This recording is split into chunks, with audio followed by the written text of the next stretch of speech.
रात जब रास्ते गुम हो जाते हैं और हर आवाज दिल की धड़कन बढ़ा देती है, तब कुछ सफर सिर्फ मंजिल तक नहीं जाते बल्कि डर बनकर जिंदगी में बस जाते हैं। आप देख रहे हैं रात फ्लिक्स, जहां एक मासूम इच्छा एक ही रात में खौफनाक याद में बदल जाती है। ये कहानी है रिया की, जिसके मासूम दिल में अपने ननिहाल जाने की एक ऐसी उमंग थी जो डर और खुशी के बीच झूल रही थी। उसकी बड़ी बहन अंजलि उसे अपनी जान से ज्यादा चाहती थी। अंजलि जानती थी कि रिया अपनी ममेरी बहनों से मिलने के लिए कितनी बेताब है, लेकिन बीच में एक बहुत बड़ी दीवार थी, उनके पिता। रिया के पिता का व्यक्तित्व ऐसा था कि उनके सामने आते ही अच्छे अच्छों की जुबान सिल जाती थी। वैसे तो वे अपने बच्चों पर जान छिड़कते थे, लेकिन उनका अनुशासन और उनकी वो सुर्ख लाल आंखें जो गुस्से में अंगारे की तरह दहकती थीं, किसी के भी मन में दहशत पैदा करने के लिए काफी थी। अंजलि ने अपनी समझदारी से पिता को मनाया और आखिरकार रिया के सपनों को पंख मिल गए। रिया ने बड़ी उमंग के साथ अपनी और अपनी मां सुलेखा के कपड़ों की पोटली बांधी। मन ही मन वो सहारनपुर के उन बागों और गलियों के सपने देख रही थी। सफर की सुबह बेहद खुशनुमा थी। रिया, सुलेखा और पड़ोस की कुछ औरतें, जिनमें चाची और भाभियां शामिल थीं, एक शादी के समारोह में शामिल होने के लिए उत्तर प्रदेश के मुजफ्फरनगर और फिर आगे सहारनपुर की ओर निकल पड़े। सुरक्षा के लिए उनके साथ परिवार के सबसे बुजुर्ग सदस्य रामफल ताऊजी थे। करीब 70 साल की उम्र, लेकिन चेहरे पर पुराने वक्तों का तजुर्बा। बस में बैठते वक्त सब हंसी मजाक कर रहे थे, लेकिन जैसे ही बस सहारनपुर के बस अड्डे पर रुकी, माहौल अचानक बदलने लगा। सूरज ढल चुका था और आसमान पर एक अजीब सी स्याही फैलने लगी थी। अंधेरा इतना गहरा था कि हाथ को हाथ सुझाई नहीं दे रहा था। औरतों के चेहरों पर जो मुस्कान थी, वो अब चिंता की लकीरों में तब्दील हो गई थी। उस दौर में वहां से आगे जाने के लिए बसें नहीं मिलती थीं। सन्नाटा ऐसा था कि अपनी ही सांसें साफ सुनाई दे रही थी। तभी दूर से एक खड़खड़ाहट सुनाई दी। एक 14-15 साल का लड़का, जिसका नाम मोनू था, अपनी घोड़ा गाड़ी लेकर वहां पहुंचा। रामफल ताऊजी ने वक्त की नजाकत को देखते हुए फैसला किया कि अब और इंतजार करना खतरे से खाली नहीं है। उन्होंने कहा कि इसी तांगे पर बैठकर गांव की ओर निकलना ही बेहतर होगा। जैसे ही 7 लोग उस तांगे पर सवार हुए, मोनू ने घोड़े को चाबुक मारा और सफर शुरू हुआ उस अनजान खौफ की ओर।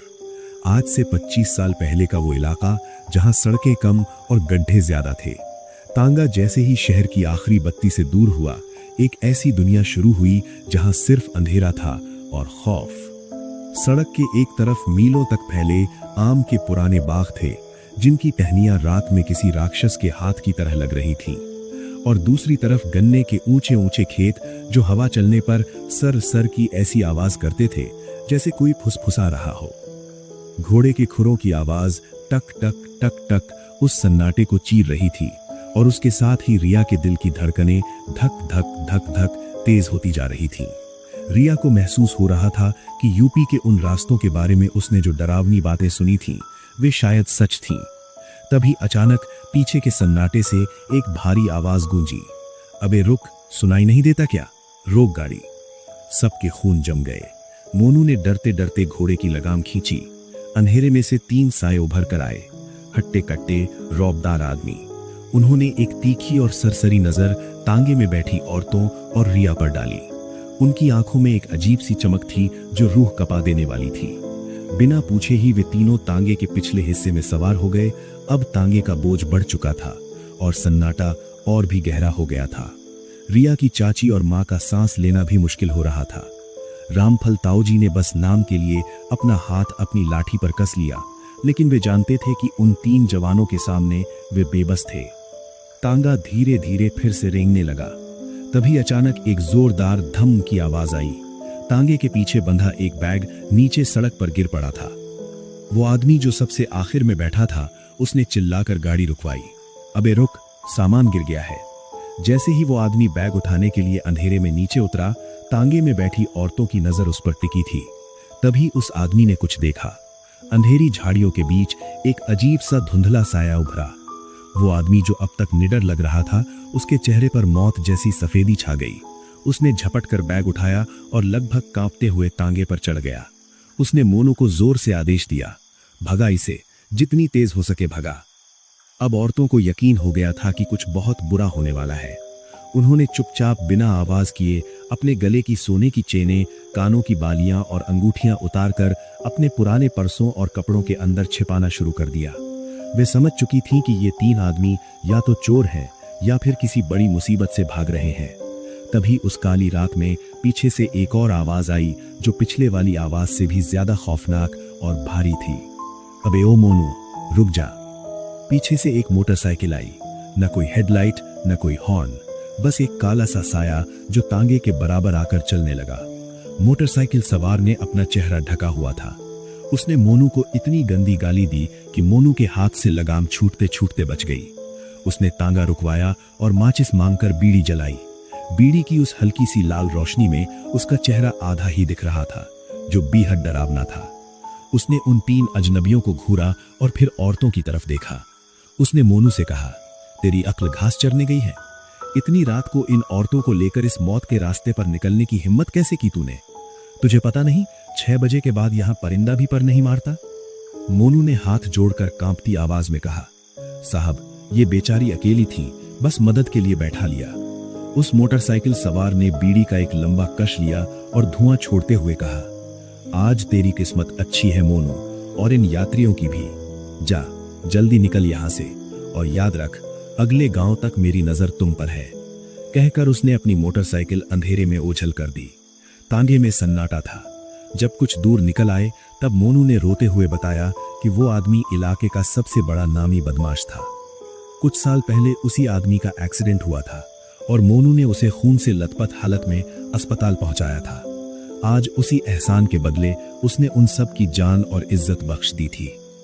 जैसे तैसे वे जलालपुर गांव पहुंचे। रिया का पूरा शरीर ठंड और डर से पत्थर हो चुका था। वहां के पुराने घर, पीली मोमबत्तियां और चारों तरफ का सन्नाटा उसे डरा रहा था। वो रात रिया अपनी मां से लिपट कर सोई, लेकिन नींद कोसों दूर थी। उसे लग रहा था कि गन्ने के खेतों से कोई उसे देख रहा है। अगले दिन उन्हें दूसरे गांव जाना था। दिन का उजाला था, सूरज सर पर था, लेकिन रिया के जहन में वही काली रात घूम रही थी। जब वे खेतों की पगडंडियों से गुजर रहे थे तो हर आहट पर वो उछल पड़ती थी। रात हुई तो ननिहाल के उस घर में सब हंसी खुशी बातें कर रहे थे। तभी अचानक बाहर के खेतों से किसी के जोर जोर से रोने और चीखने की आवाजें आने लगीं। ऐसा लग रहा था जैसे कोई औरत रो रही हो या कोई बच्चा चिल्ला रहा हो। रिया दहशत में आकर चिल्ला पड़ी। मामा ने उसे गले लगाया और हंसते हुए कहा, अरे पगली, डरो मत, ये तो गीदड़ है, यहाँ रात को ऐसे ही शोर मचाते हैं। फिर उन्होंने धीरे से कहा, लेकिन कभी कभी इन आवाजों के पीछे चोर भी छिपे होते हैं जो लोगों को भ्रमित करते हैं। ये सुनकर रिया का सब्र टूट गया। उसे लगा जैसे वो किसी भूल भुलैया में फंस गई है, जहां हर आवाज मौत का बुलावा है।